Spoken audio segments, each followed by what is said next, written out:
नीलगिरी के विशाल जंगल में दो हिस्से थे। एक हिस्सा घने पत्थरों और गुफाओं से भरा था, जहां बाघ का शासन था, और दूसरा हिस्सा हरे भरे मैदानों और फलों के वृक्षों से लदा था, जहां हाथी अपने परिवार के साथ रहता था। एक दिन की बात है, नन्हा खरगोश घास चरते चरते अपनी ही धुन में मग्न था। वो घास इतनी रसीली और मीठी थी कि उसे पता ही नहीं चला कि कब उसने अदृश्य सीमा पार कर ली और बाघ के पथरीले इलाके में प्रवेश कर गया। तभी झाड़ियों के पीछे से एक गरज सुनाई दी। तुम्हारी इतनी हिम्मत, एक तुच्छ खरगोश मेरे इलाके की घास खाएगा? बाघ अपनी सुनहरी खाल चमकाता हुआ बाहर निकला। उसकी आंखें अंगारे जैसी दहक रही थीं। खरगोश के तो जैसे प्राण ही सूख गए। उसने कांपते हुए कहा, बाघ भाई, मुझे क्षमा करें, मुझे सीमा का ज्ञान नहीं था। लेकिन बाघ अहंकार में था। उसने दहाड़ते हुए कहा, भाग जाओ यहाँ से, इससे पहले कि मैं तुम्हें अपना जलपान बना लूं। और याद रखना, अगर दोबारा इस तरफ कदम रखा तो अंजाम बुरा होगा। खरगोश अपनी जान बचाकर सरपट दौड़ता हुआ हाथी के पास पहुंचा। हाथी उस समय अपनी सूंड से शावकों पर पानी छिड़क रहा था। खरगोश को हांफते देख हाथी रुक गया। क्या हुआ छोटे भाई, इतने डरे हुए क्यों हो? हाथी ने भारी आवाज में पूछा। खरगोश ने रोते हुए सारी बात बताई। मैं गलती से बाघ भाई के इलाके में पहुंच गया था। हाँ तो क्या हुआ? बाघ भाई ने मुझे डांटा, कहा कि अगली बार यहाँ मत आना। हाथी भाई के कान गुस्से में फड़फड़ाने लगे। उसने चिंघाड़ते हुए कहा, ये जंगल हम सब का है। कोई एक जानवर किसी को घास चरने से कैसे रोक सकता है? चलो मेरे साथ, हम आज ही इस बात का फैसला करेंगे। हाथी अपनी पूरी गैंग बंदर, खरगोश और गिलहरी को लेकर बाघ के इलाके की सीमा पर पहुंचा। हाथी ने कहा, कहाँ गए बाघ भाई? बाघ के पास भी उसकी अपनी सेना थी। कुटिल मगर, जिद्दी गधा और चालाक चूहा। बाघ ने कहा, क्या हुआ है हाथी भाई? हाथी ने शांति से कहा, बाघ, ये व्यवहार उचित नहीं है। हम सब इस जंगल के वासी हैं। खरगोश अगर चढ़ते हुए यहाँ आ गया तो तुम्हें उसे डराना नहीं चाहिए था। बाघ ने उपहास करते हुए कहा, हाथी भाई, ताकत और जमीन का सीधा रिश्ता है। ये इलाका मेरा है और यहाँ की एक पत्ती भी मेरी मर्जी के बिना कोई नहीं छू सकता। बाघ के पीछे खड़े गधे ने जोर से रेंकते हुए कहा, हाँ, और अगर हमें जरूरत पड़ी तो हम तुम्हारे इलाके में भी आएंगे। बाघ ने गधे की पीठ थपथपाई और कहा, बिल्कुल सही। जाओ गधे, आज से तुम इनके मैदानों में चरो, देखूं कौन रोकता है। बातचीत विफल रही। तभी बंदर ने हाथी भाई को कहा, चलो हाथी भाई, आज तो दूध का दूध और पानी का पानी युद्ध होकर रहेगा। हाथी शांति प्रिय था, इसलिए वो युद्ध नहीं चाहता था। वो अपनी टोली लेकर वापस लौट आया। अगले ही दिन बाघ के प्रोत्साहन पर गधा चरता चरता हाथी के इलाके में घुस आया। वो जानबूझकर सबसे अच्छी घास खाने लगा और गंदा पानी फैलाने लगा। ऊपर पेड़ पर बैठी गिलहरी की नजर उस पर पड़ी। वो तुरंत नीचे उतरी और हाथी भाई के पास गई। उसने कहा, हाथी भाई, वो गधा हमारे इलाके में उत्पात मचा रहा है, हमें उसे रोकना होगा।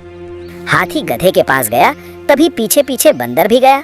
हाथी नम्रता से बोला, गधे भाई, कल तुम्हारी टीम ने कहा था कि सीमा का सम्मान होना चाहिए, फिर तुम यहाँ क्यों आए? गधा ढीठता से बोला, बाघ भाई ने कहा है कि किसी से डरने की जरूरत नहीं, ये घास अब हमारी है। हाथी भाई, अगर आप इजाजत दो तो गधे को अभी के अभी पटक दूं। लेकिन हाथी युद्ध नहीं करना चाहता था। दिन बीतते गए। बाघ की गैंग मगर, गधा, चूहा बार बार हाथी के इलाके में आते, फसलें खराब करते, और जब हाथी की गैंग विरोध करती तो वे बाघ की शक्ति का डर दिखाते। हाथी की टोली बहुत निराश हो गई।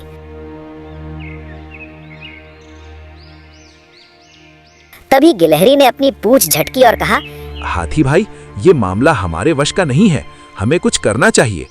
तभी बंदर बोला, हमको युद्ध करना चाहिए। तभी गिलहरी ने कहा, बंदर भाई, युद्ध करने से सबका नुकसान होगा। तब खरगोश ने कहा, तो क्या करें? तब गिलहरी ने कहा, हमको सर्वोच्च द्वार पर जाना चाहिए।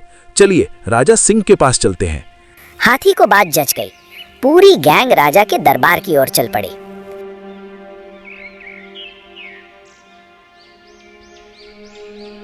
जंगल के बीचों बीच एक ऊंची चट्टान पर राजा सिंह विराजमान थे। उनके बगल में एक सूखी टहनी पर सेनापति चील बैठा था, जिसकी नजरें पूरे जंगल का मुआयना कर रही थीं। हाथी ने सर झुकाकर राजा को प्रणाम किया और पूरी व्यथा सुनाई। उसने बताया कि कैसे बाघ और उसकी टोली जंगल के नियमों का उल्लंघन कर रही है और शांति भंग कर रही है। सिंह ने सब कुछ बड़े ध्यान से सुना। उसने अपनी अयाल हिलाई और सेनापति चील की तरफ देखा। चील, तुम तो आसमान से सब देखते हो, क्या हाथी जो कह रहा है वो सच है? चील ने अपनी तीखी आवाज में कहा। हाँ महाराज, बाघ का अहंकार बढ़ गया है और गधा उसकी आड़ में उत्पात मचा रहा है। चूहे गुप्त रूप से हाथियों के अनाज के भंडारों को नष्ट कर रहे हैं। सिंह ने पूछा, सेनापति, तुम क्या सुझाव देते हो? क्या मुझे बाघ पर हमला करना चाहिए? चील ने सिर हिलाया और कहा, नहीं महाराज, युद्ध से निर्दोष जानवर मारे जाएंगे। हमें ताकत से नहीं बल्कि बाघ की गैंग की कमजोरी से उन्हें हराना होगा। मेरे पास एक युक्ति है।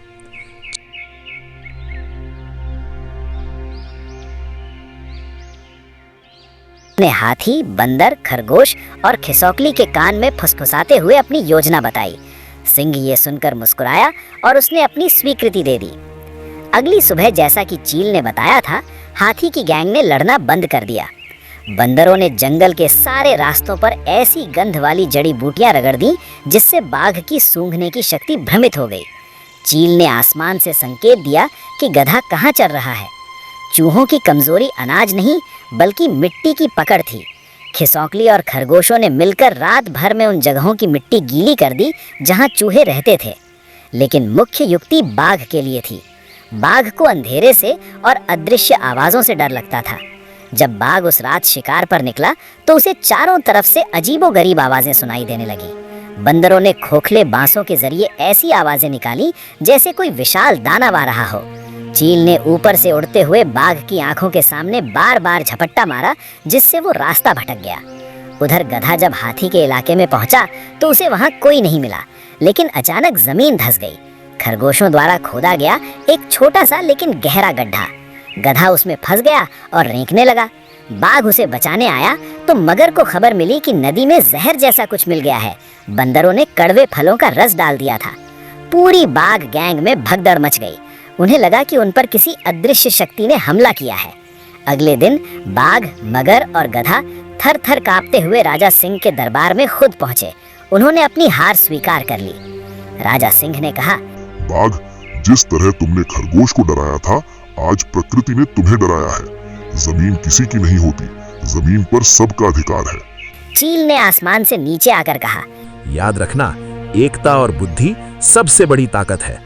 उस दिन के बाद से बाघ की गैंग ने कभी हाथी की गैंग की तरफ आंख उठाकर भी नहीं देखा। पूरे जंगल में फिर से मंगल गीत गूंजने लगे। अब न कोई सीमा थी, न कोई डर।